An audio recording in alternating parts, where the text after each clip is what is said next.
Okay, let's look at the following 5 sequences. So the goal of this video is to make you understand what is the difference between an arithmetic and a geometric sequence. So let's start up with a little tip box, right?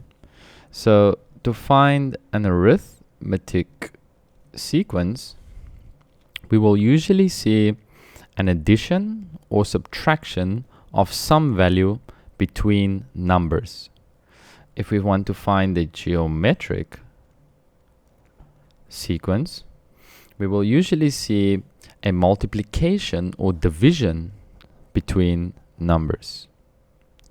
So let's investigate the first pattern, the pattern we can see. Well, how do I go from 3 to 6? Well, I can add 3. Is this true towards the next term? Well, yes it is.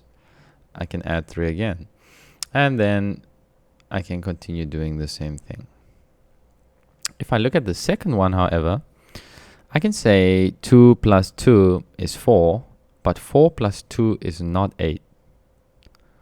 So now we have to readjust our strategy. So we can count arithmetic sequence out.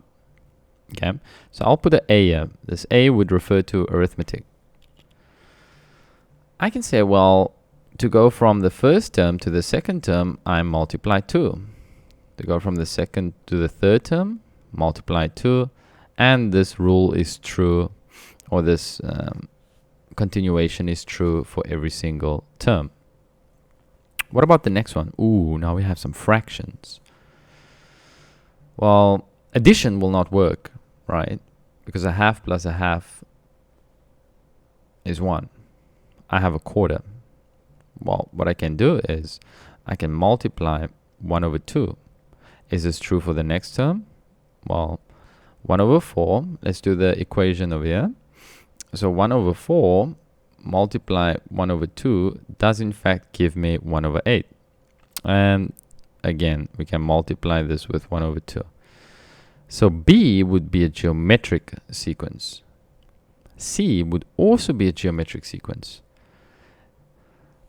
Now, what about the next one? What about D? Well, for D, we have a subtraction of 2. Is this true for the next one? Well, yes, it is. What about the next term? Yes, it is. So now with this information, we can conclude that D is an arithmetic sequence. Let's look at the final one, E.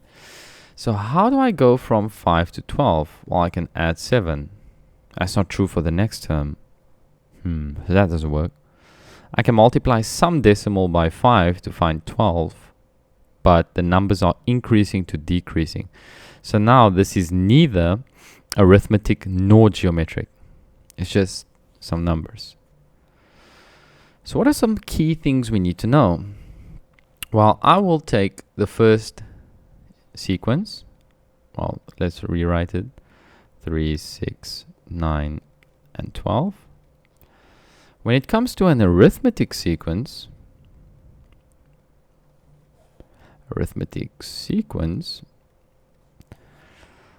I need to know the following. An arithmetic sequence with addition or subtraction is known as a common difference. Okay? So it's known as a common difference. When it comes to multiplication or division for geometric sequence, this is known as a common ratio. So the first term where we start, our starting point would be considered A1. Now we can just continue. A sub 2, A sub 3, and so forth. So let's identify A sub 1. Well, it would be 2. What about for C? A sub 1 would be 1/2. D, A sub 1 would be 10. E, A sub 1 would be 5. And then I can conclude, well, A sub 1 is equal to 3, and then the difference would also be 3. For the geometric sequence, however, let's take B. So for B, I can identify A sub 1, which should be equal to 2. And then my common ratio, as I know, is a multiplication of 2. So this is the basics of sequences and how to differentiate between the sequences. And in the next video, we will learn how to find the rules of an arithmetic sequence.